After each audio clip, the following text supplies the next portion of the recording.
भाग्य बहाने बना सकता है, किस्मत टाल सकती है, पर कभी कर्म किसी को माफ़ नहीं करता।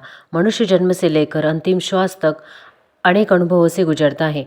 कोई अमीरी में पला बड़ा होता है तो कोई तंगी में, कोई वैभवशाली घरों का वारिस बना तो कोई खाली हाथ मैदान में उतरा।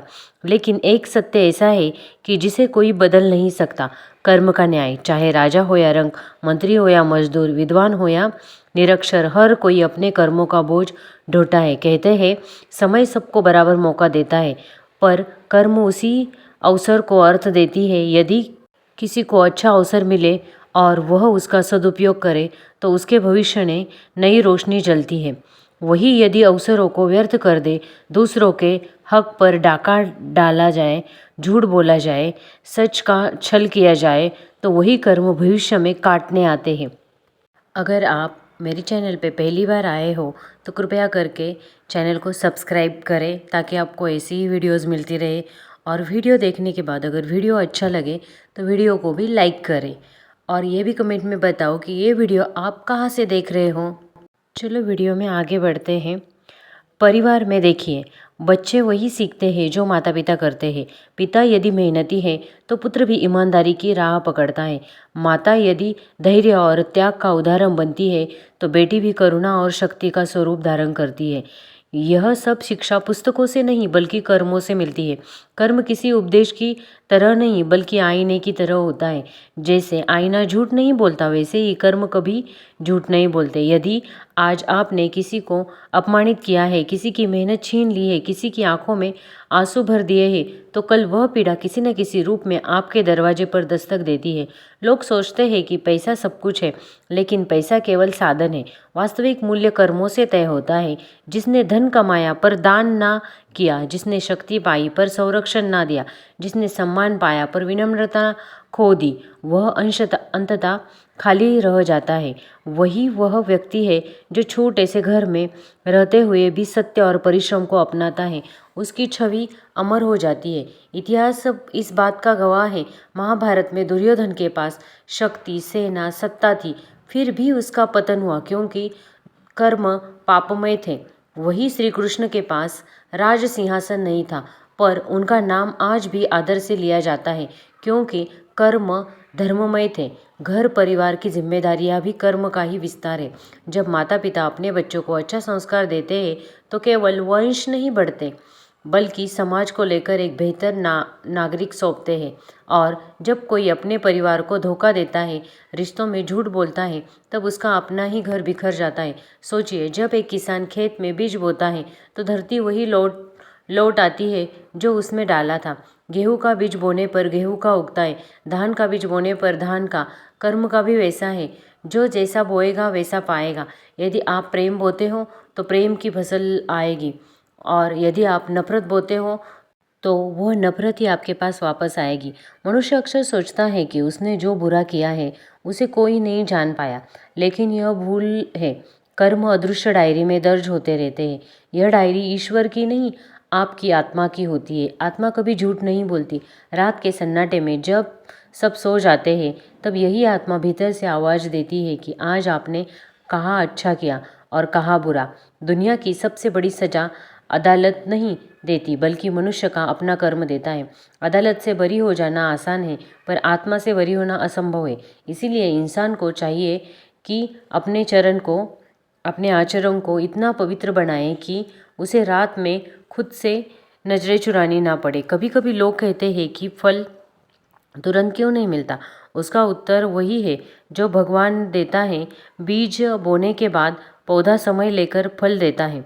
कर्म का परिणाम भी धीरे धीरे प्रकट होता है। आज आपने किसी भूखे को भोजन दिया तो हो सकता है कि उसका प्रतिफल कई वर्षों बाद किसी संकट की घड़ी में मिले, आपके लिए जीवनदायी बन जाए। जीवन का गणित बहुत सरल है। जितना अच्छा दोगे उतना अच्छा पाओगे, जितना छल करोगे उतना ही कष्ट लौटेगा। यही कारण है कि बुजुर्ग हमेशा कहते हैं, बेटा कर्म अच्छे करना, भगवान सब देखता है। मनुष्य अकेला जीवन नहीं जीता, वह परिवार, पड़ोस, समाज और दुनिया के ताने बाने में बंधा रहता है। एक एक रिश्ते को निभाता रहता है। रिश्ता केवल भावनाओं से नहीं बल्कि कर्मों से टिकता है। यदि आचरण सही हो तो रिश्ते मजबूत रहते हैं। यदि व्यवहार दूषित हो तो खून का नाता भी टूट जाता है। सोचिए, घर में माता पिता ने अपनी पूरी मेहनत बच्चों पर लगा दी, दिन रात परिश्रम किया, अपनी इच्छाएं दबा दी ताकि संतान को बेहतर जीवन मिल सके। यदि वह संतान बड़ा होकर अहंकार में माता पिता को अपमानित करे, उन्हें बोझ समझे, तो वह केवल नैतिक अपराध नहीं कर रहा बल्कि कर्म का अन्न भी कर रहा है। समय के चक्र में वही संतान भविष्य में उसी अपमान का अनुभव करता है जब उसके अपने बच्चे उसे अनदेखा कर देते हैं। पति पत्नी का संबंध भी केवल वचन से नहीं चलता है, विश्वास, निष्ठा और सहयोग के कर्म पे चलता है, तो वह जीवन भर सुख का स्रोत बनता है। लेकिन यदि धोखा, अविश्वास, अपेक्षा अब उसमें प्रवेश कर जाते हैं तो वही रिश्ता कैद खाना बन जाता है। यही कर्म का सिद्धांत है। जहाँ आपने सच्चाई बोई वहाँ फल मीठे होंगे, जहाँ आपने झूठ बोया वहाँ कांटे ही मिलेंगे। पड़ोस और समाज में भी यही नियम लागू होता है। यदि आपने दूसरों की मदद की, मुश्किल समय में हाथ बढ़ाया, तो समाज आपको मदद करेगा, स्नेह देगा और सम्मान लौटाएगा। यदि आपने लोगों को नीचा दिखाया, उनकी पीड़ा का मजाक उड़ाया, तो वही समाज में आपको अकेला छोड़ देगा। महात्मा गांधी ने कहा था, दुनिया में जो परिवर्तन आप देखना चाहते हैं उसे पहले अपने भीतर लाओ। यह वाक्य केवल उपदेश नहीं है बल्कि कर्म का सिद्धांत है। यदि आप चाहते हैं कि बच्चे सत्य बोले तो आपको स्वयं सत्यवादी होना पड़ेगा। यदि आप चाहते हैं कि समाज में भाईचारा हो तो आपको पहले दूसरों के प्रति करुणा रखनी चाहिए। इतिहास में जितने भी महान नेता और संत हुए हैं वे केवल शब्दों से नहीं बल्कि कर्मों से महान बने। स्वामी विवेकानंद ने युवकों को जगाने के लिए जो प्रेरणा दी वह उनके अपने तप, साधना और त्याग से उत्पन्न हुई थी। यदि उन्होंने केवल भाषण दिए होते तो कर्म ना किए होते तो उनका नाम इतिहास में ना होता। समाज में न्याय नींव कर्म पर ही टिकती है। जब शासक निष्पक्ष होकर निर्णय लेता है तो जनता उन्हें आदर देती है। जब शासक स्वार्थ और पक्षपात से निर्णय लेता है तो जनता उन्हें गिरा देती है। यही कारण है कि अत्याचारी राजा कभी स्थायी नहीं रह पाए, उनका अंत हमेशा विनाशी हुआ है। एक छोटे से उदाहरण को देखते हैं। यदि कोई दुकानदार ग्राहकों को ईमानदारी से सामान देता है तो उसका व्यवहार भी धीरे धीरे बढ़ता है। लेकिन यदि वह माप तोल में धोखा दे, भले ही शुरुआत में लाभ मिले, अंततः ग्राहक उसका साथ छोड़ दे, लेकिन बाद में वो ग्राहक टिकते नहीं। यदि कर्म का न्याय ऐसा ही है। धीरे परंतु निश्चित मनुष्य जब कर्म के सिद्धांत को समझ लेता है तो उसका जीवन सरल हो जाता है। उसे दूसरों को ठगने, छलने या दबाने की आवश्यकता नहीं रहती। वह जान लेता है कि जैसा बोएगा वैसा पाएगा। इस समय से न केवल उसका मन शांत हो जाता है बल्कि उसके रिश्ते भी सुखमय हो जाते हैं।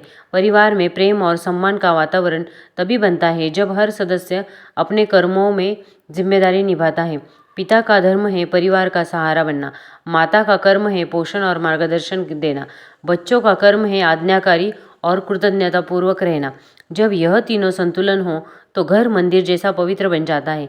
लेकिन जब पिता अपनी जिम्मेदारी से भागे, माता केवल स्वार्थ में डूबे और बच्चे अहंकार से अंधे हो, तब वही घर नरक बन जाता है।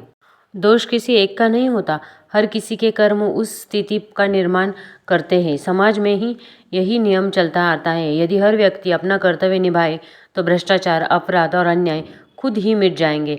लेकिन जब लोग केवल अधिकार की बातें करेंगे और कर्तव्य को भूल जाएंगे तब अकारण नफरत फैलती रहेगी। यदि कारण है कि संत और अर्ष हमेशा कहते हैं, अपने कर्तव्य को भी धर्म कहते हैं। कर्म का सबसे बड़ा दर्पण संकट के समय दिखाई देता है। जब आप मुश्किल में होते हैं तब वही लोग आपके साथ खड़े होते हैं जिनको साथ आपने कभी सच्चे कर्म किए हैं। यदि आपने केवल दिखावा किया तो संकट के समय लोग आपसे मुंह मोड़ लेंगे, लेकिन यदि आपने निस्वार्थ भाव से सेवा की तो वही समाज आपके लिए ढाल बनकर खड़ा हो जाएगा। याद रखिए, मनुष्य की पहचान उसके वचनों से नहीं बल्कि उसके कर्मों से होती है। शब्द खोखले हो सकते हैं लेकिन कर्म कभी झूठ नहीं बोलते। दोस्तों, जिंदगी का असली सच यही है कि कर्म कभी किसी को माफ नहीं करता। आज आप जो कर रहे हैं वही कल आपकी पहचान बनेगा। इसलिए अपने हर पल को सोचो और हर एक पल को सोने से भी कीमती समझो। हर लम्हे को अच्छे कर्मों से सजाओ। याद रखो, कोई ताली नहीं बजाएगा जब तक आप खुद मेहनत नहीं करोगे। तालियां कमाने लायक ना बनोगे। कोई सहारा नहीं देगा जब तक आप अपनी ताकत से खड़े नहीं होगे। यही जीवन का नियम है, सारा खेल कर्मों का है। तो दोस्तों, अगर इस वीडियो ने आपके दिल को छुआ होगा, आपके दिल में आग जलाई, तो इसे अपने परिवार, अपने दोस्त और मित्रों के साथ शेयर करो और साथ ही साथ हैप्पी लाइफ हिंदी को सब्सक्राइब करना ना भूलो, ताकि आपको ऐसी ही मोटिवेशनल वीडियोस इस चैनल पर मिलती रहेंगे। और साथ ही साथ आपने ये वीडियो कहाँ से देखा, ये भी कमेंट में ज़रूर बता के जाइएगा। और सबसे इम्पोर्टेंट एक ही बात का ध्यान रखना है, अच्छा कर्म करोगे तो आपके साथ कभी बुरा नहीं होगा। अगर कोई कठिनाइयाँ आई भी तो अंत में आपने जो अच्छे कर्म किए हैं उसका फल तो आपको मिलना ही मिलना है। तो कर्म कब करते वक्त एक बार नहीं 100 बार सोचो, कर्म करते वक्त अच्छे कर्म करो तो उससे 2 गुना आपको फल मिलेगा। अगर बुरे कर्म करोगे तो आपका बुरा ही होगा। इसीलिए कर्म करते वक्त इतना ध्यान रखो कि गलती से भी कोई गलती ना करो, किसी को मत दुखाओ, किसी से कुछ मत छीनो, क्योंकि जिसकी कर्मों का भुगतान उसे ही करना है। जैसे ही आप कर्म बदलोगे, आपकी ज़िंदगी बदल जाएगी, ये मेरा वादा है। चलो, अच्छे कर्म करते रहो और हैप्पी रहो, खुश रहो। मिलते हैं फिर नेक्स्ट वीडियो में।